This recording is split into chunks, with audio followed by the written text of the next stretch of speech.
Hey guys, Andrew here with a video on the new class Drakania. We're going to take a look at how to grind with Drakania, what skills you want to prioritize, and the add-ons I'm using on this build of the class. Things may change in the future, and I will of course update you guys if Drakania changes in any way, and when we receive the missing skills she needs, which are Awakening Succession skills and Robomb skills. Total of 5 skills which may enhance her potential in PVE if those skills end up being solid. Now to understand how Drakania works, we first need to talk about Drakania's Succession trait, Markthanen's Might. This passive allows Drakania to stockpile ions in your shard or your offhand, and then use your ions instantly when activating certain skills. Ions are Drakania's unique resource. You can have up to 18 of these stockpiled at any given time, and you can tell how many ions you have by looking at your ion meter. Ion affects 4 different skills in Drakania's skill set. These are your ion skills. So Eviscerate, Blazing Strike, Brimbolt Strike, and Markthanen's Flourish. Each of these skills will have a normal version and an ion damage version. To activate the ion version of these skills, you need to have at least 3 ions saved up in your meter. When you use that ion version of a skill, you automatically consume those 3 ions, and you also quick cast the skill. This 3 ion cost can be negated if you want by simply charging up the skill and holding till the cast bar ends. This will allow you to do full damage without using ions at the cost of activation time.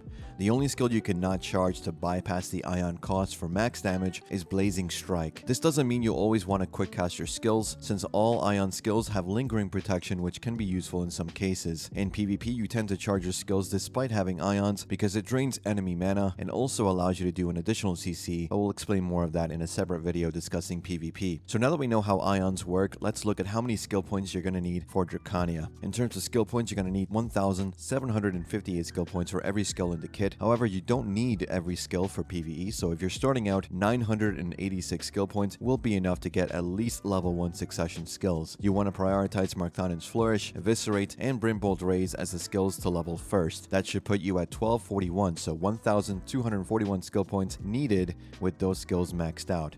For the full PvE setup, you'll want 1,475 skill points, which means overall Drakania is pretty easy on the amount of skill points needed compared to some other classes. For grinding early on, you want to prioritize movement skills and AoE skills. Eviscerate, Brimbolt Raise, Markthanen's Flourish, Markthanen's Wings, and Azure Onslaught are the best skills here for you to use. You can use Refraction to move forward and use skills like Brimbolt Raise to one-shot packs and give yourself 3 ions to use either Eviscerate with max ion damage or Flourish. You can also use Markthanen's Wings whenever you use Dragonwalk or Refraction to keep you moving, though keep an eye out on your stamina.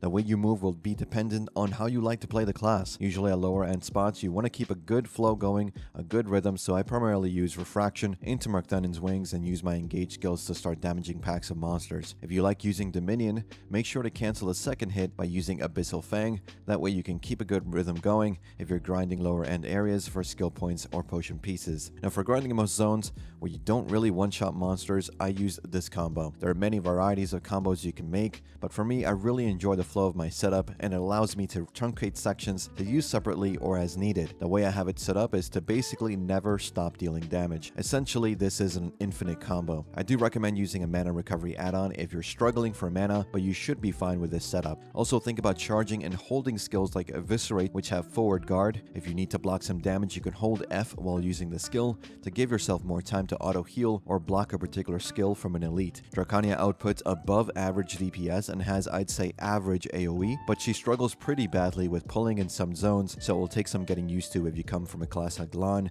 that has a spammable taunt ability with a wide radius. Having no taunt ability on Drakania makes it hard to collect monsters, which is why we have a lot of vacuum abilities in the kit. But vacuum, while nice, is only good for lower end zones, don't really work well in certain high end areas. That's where having a taunt or large AoE low damage ability can really come in handy, so hopefully with the new skills, we can have one of those. As you get more familiar grinding on Drakania, you want to think about utilizing your self buffs. One of them is already placed in our combo, but we still have Embers and Bastion for your self buffs.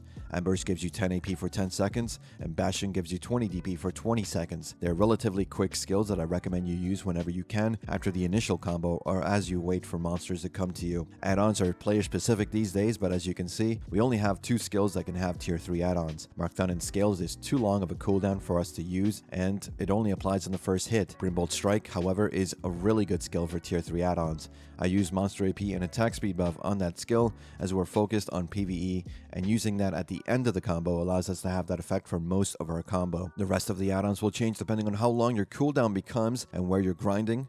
However, these add-ons work for me as I have most of my buffs and add-on effects active when I'm hitting my hardest skills. Like I said, add-ons are player specific and combo reliant, so it's not a one-size-fits-all approach. Think about how your skills work. Don't just copy what I do or what is told to you on a class Discord. Try it out yourself and see how it feels in your grind. One thing I want to mention is try not to get too stressed out about needing to have a full ion meter. You don't need to fill up the entire ion meter to do a burst combo. You can simply generate what ions you need for an immediate ion ability, then continue with the combo generating ions when you need them. It is better to generate ions and consume them almost immediately or within the combo chain than have some in reserve, because having ions in your meter doesn't do anything for you. The only time you'll have ions left over will be when you use your ult or E buff, at which point you can feel free to use every single ion ability you have in one large burst of damage, maybe on an elite. Lastly, let's talk about canceling. Skewer, Abyssal Fang, and your Refraction and Dragonwalk dashes let you cancel animations really easily and have very low cooldowns. The combo I use takes advantage of that. You want to utilize these skills and these cancels to move around your pack. You don't really want to sit in front of the monster's faces because you'll do more damage if you use a movement skill to get behind your mob and instantly cast your next skill. Positioning behind monsters gives you back attack procs, which add more damage to your skills. This comes with practice, so don't sweat it too much. If you're having trouble with it early on, you'll get used to it. And that's it for this PvE guide for Drakania. I hope this helps you with your Drakania grind, and like I said, I'll update the guide as we see more changes to the class and I get more experience with it on live servers. If you have any questions or suggestions, leave a comment, and I'll see you guys in the next one.